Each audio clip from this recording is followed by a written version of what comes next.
Good day to all of you, dear listeners and viewers here, and a very warm welcome to our talk show, Moolah Wisdom. We have dear Jermina with us, and today our topic is why we must teach our kids about money.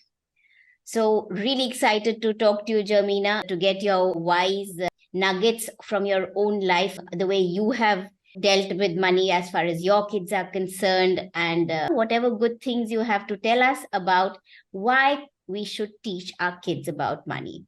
So, the first question, if I can ask you, is should you teach your kids about money?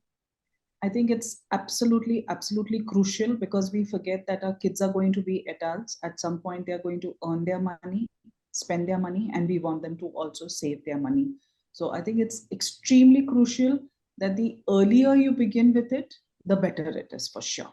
So then when you say as early as possible, then what should you tell them? A kid who is 3 years, 4 years, 5 years, vis-a-vis a kid who's a teenager, what is the difference in the way one should talk about money to different kids at different age groups? So I think one universal rule is, Meeta, that we should not make money look too good or too bad. The feeling that if you don't have money, it's a horrible life, or money is not the most important thing, which is a nice philosophical statement, but we know reality is different. So from that aspect, I think these extreme ends should be avoided. I think really young kids may not get it much, but I think probably around 7 or 8 is when they start understanding value. Yeah. So, for example, a young kid, like my neighbor's kid, he's 6 years old and he has this tooth fairy thing going. So, people have been giving him 10 rupees, 20 rupees, and I decided to give him 100 rupees. And he wasn't highly elated. To him, he just got money. The difference between 10 rupees and 100 rupees didn't really hit him because of the age. But I guess as kids go to 8 or 10, I think it's very important that that's when they start understanding. That's when they realize higher denominations, lower denominations. Some things are costing more, some things are costing less, something is probably out of reach if they want a fancy toy or a gadget. So that's when the reality of money starts dawning on them. And that's perhaps the right step. You're so right on that, Jermina, because I remember way back when I was a kid, I remember there was Rakhi. And during Rakhi, somebody gave me money, and my cousin brother came running to me and he says, "Oh, why don't you share your money with me?" And I said, "Here." So I tore the note into half and I gave half the note to him. And I said, "Okay, that's your bit of the money. This is my bit of the money." So what So you said is so right that at that time, probably we don't even understand what money is and what money can do. And so, absolutely, to have age appropriate conversations is so important. So, you're right, at the age of 7, kids start understanding more about what is the value of money, and what money can do, and that, okay, 100 rupees versus 1,000 rupees can buy different stuff. Then, what is the conversation that parents should have around money? I think first is to trust them. A lot of times in being overprotective, we tend to want to make the decisions for them. And trust is basically about allowing them to make the decisions. And after that, allowing them to also face the small consequences. I won't say consequences because how much big can a consequence be for a child? So a simple way could be, say, giving them a monthly or a weekly allowance. Now it could be as simple as saying, okay, you go to school, you're going with your breakfast and lunch boxes, but there is a canteen and you want to indulge in stuff. So here is a certain amount for you for the month, let's say. And we won't tell you what to do. You decide what you want to do. You want to every day eat something small, every day have something big, whatever, but this is the money, you won't get more. And you also want to buy for a whole lot of your friends. It's the child's decision. You make it very clear, you are going to decide what you do with this money. And let's say for whatever reason, the first thing we do when you get a lot of money is maybe the kid is every day having the most expensive dessert in college, and by 10th of the month, let's say he's run out of the allowance given to him, which was supposed to last 30 days, he or she. You don't reprimand the child, and however difficult it is, you don't top it up, because I think that's where they learn the lesson. See, you were given this money, you were given the freedom to make the decisions, you had the choice. Maybe you even started by negotiating and saying, okay, let's agree on the amount. So you even agreed on this amount, and now you have overspent, so it's for you to figure it out. Let the kid not have an indulgence for 20 days. Next month, he's going to be a lot better. Who knows? He may even have a surplus. So I think these real life things where they understand the consequences, and these are not things you can teach in a classroom or teach with a conversation. These are things you experience. I had 100 rupees at the start of the day today, and now I have zero. Yeah. Or I actually need to give 10 rupees more to the school ke canteen wale uncle because I actually bought stuff worth 110 and that kind of stuff. So I think that could be a very, very simple way of doing it. Another way I feel is when festivals or birthdays come. Sometimes kids want to indulge in a big ticket items. Now, you may or may not want to buy the big ticket items, say something like a PlayStation, or you genuinely, as a parent, for whatever reasons, cannot afford that expensive gadget. I think the way to share it with the child is that we will buy it for you, but unfortunately, we can't buy all of it for you. So you regularly, you may be having visitors coming, relatives coming, families visiting, or a birthday or a festival. So you say, when you get that money, why don't you set it aside and at least collect, let's say the item is going to cost 15,000. You say, at least you get 5,000 somehow and we'll put in the 10,000, or you contribute 50%, then we will put the balance 50% and buy. I think if you do that, the child immediately realigns his or her needs. So if they were going to spend on frivolous stuff, they immediately are happy. Your grandmother calls and says, I'm coming for a visit. What do you want? And you're not asking for that car or the doll, which otherwise you want. You're saying, Nani paise de do, dadi paise de do. I think that makes a big difference. And the pride they have in that ownership, because I have done this with my son. He hated us doing it, but we did it. And the pride they have when they say, like, I bought my PlayStation or I bought XYZ is very different. And that's the right way you show them how to go about it. They have contributed to their big ticket purchase. That's very important. So I have a question here. Do you think kids would become money minded if you start telling them at a young age that, oh, you need to contribute towards a big ticket item? Then the next time the grandparents come and they say, oh, what do you want? Oh, give us money because we are planning for a big ticket item. So they're thinking about money at such a young age, which we generally, from our past experiences, we're always told that, oh, as a kid, you should not be so money minded.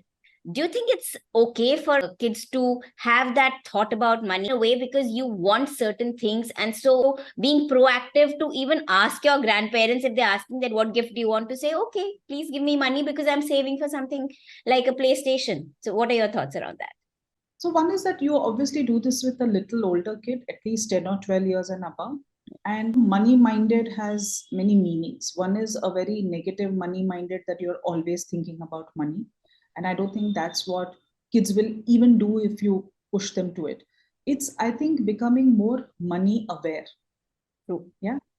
And I think today, anyway, once kids reach a particular age, most of us, I do that with my friends' children's, my young nieces and nephews, you tend to ask them, what do you want? Because we know today there is such a lot of choice. To, unlike perhaps our childhood, it's not like they are getting limited stuff. So you don't want to duplicate that.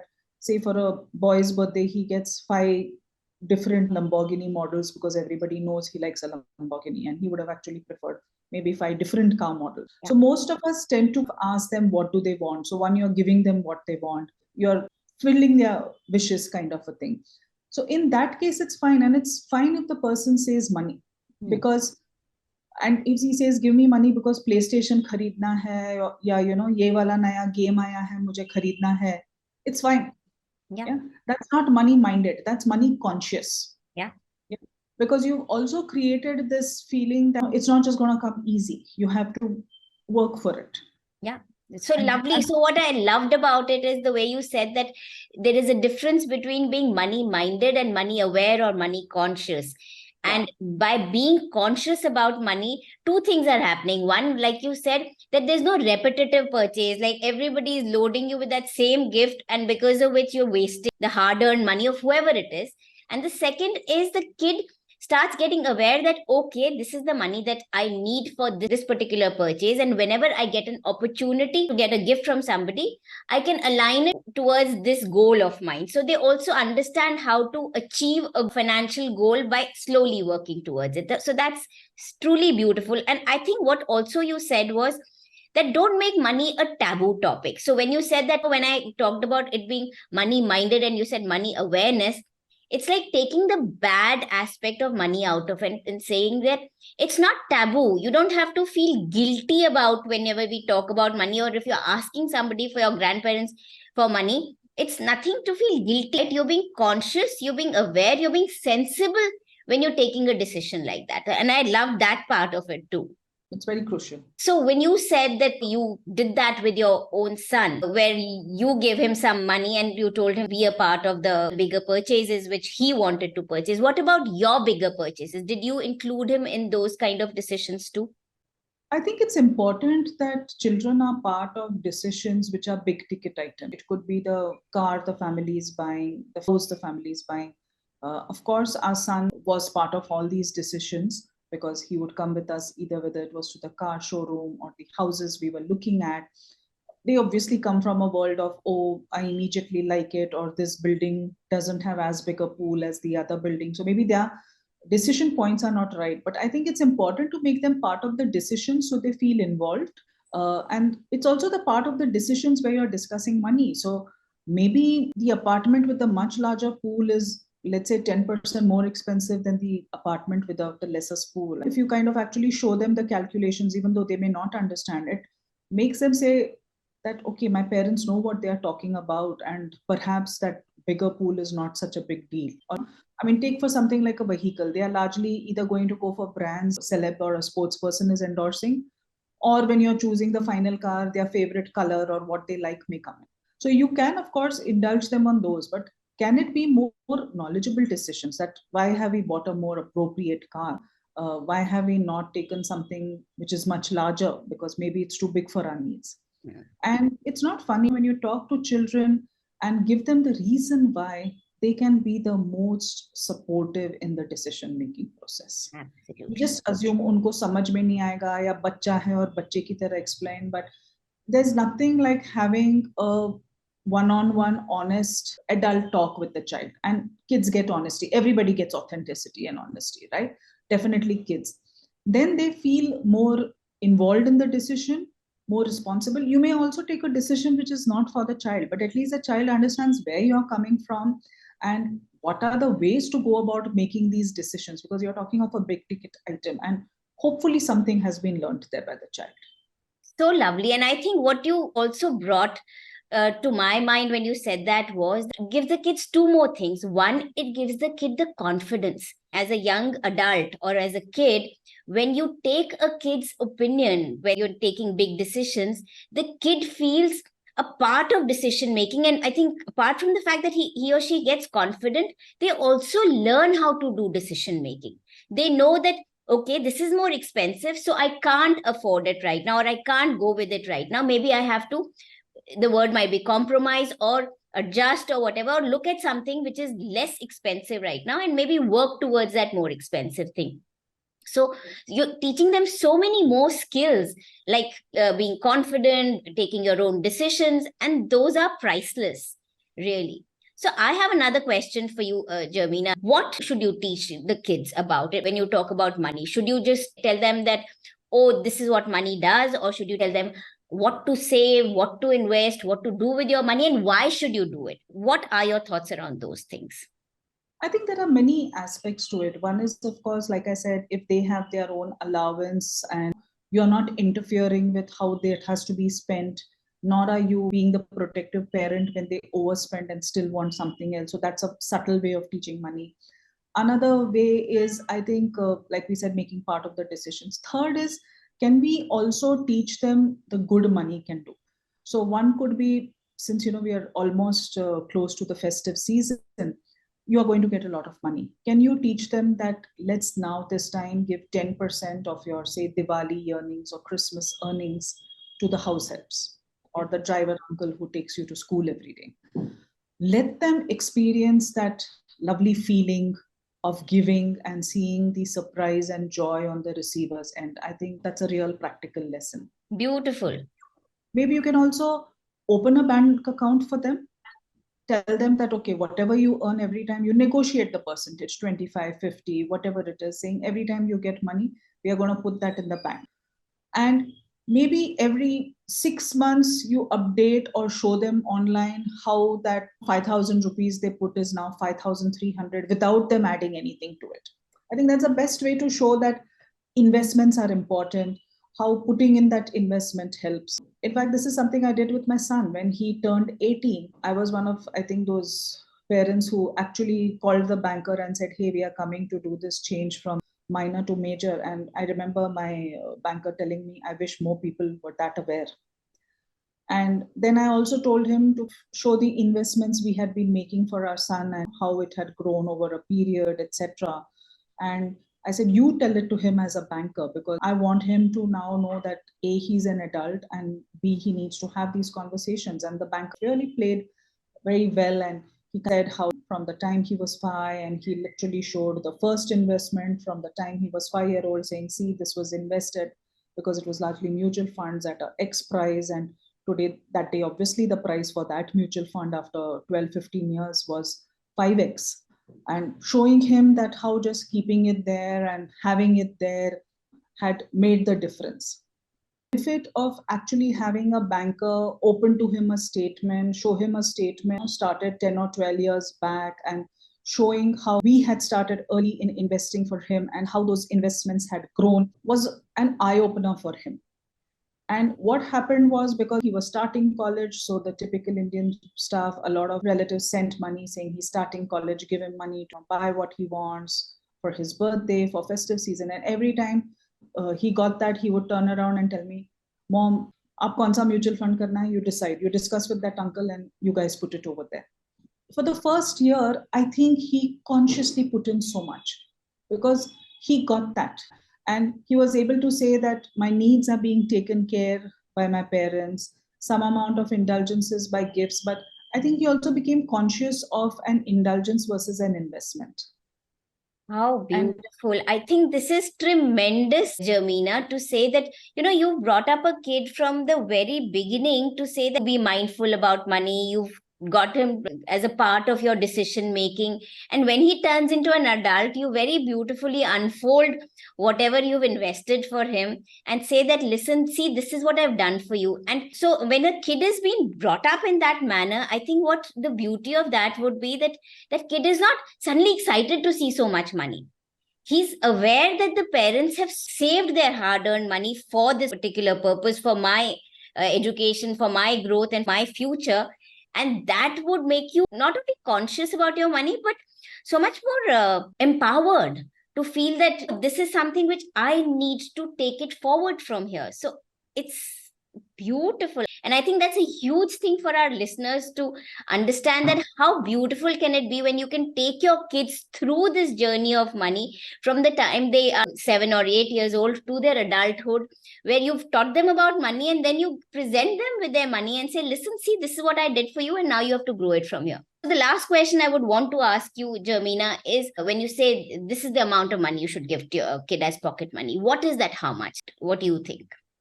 I honestly don't know how much it would cost for a kid today to have pocket money, but sometimes I think what's also important is it should not be a one-way communication. It's important that it's a dialogue. So you turn around and say, so for example, if we go back to the thing saying we are going to give you money to enjoy in the school canteen, you negotiate with the child. The child may say, I need 1,000 rupees a month. And you'll say, why 1,000? How much are you going to have? Or make them aware that how to arrive at that some 1,000 you either understand, or has he or she just said it off the hat. Maybe a bit of negotiation, because we should not make money coming easy also. I'm not saying settle at 500 and the child is disappointed, unless until it's a real 1,000 is a real big ask. But negotiating or understanding why the person have they really done a calculation at the back of their mind and come back for it, then you reward them for that again. So, but the conversation, like I said, has to be an adult conversation, even though it's with a child who is 10, 12, 14. It has to show that A, you're teaching them how to think about money and expense.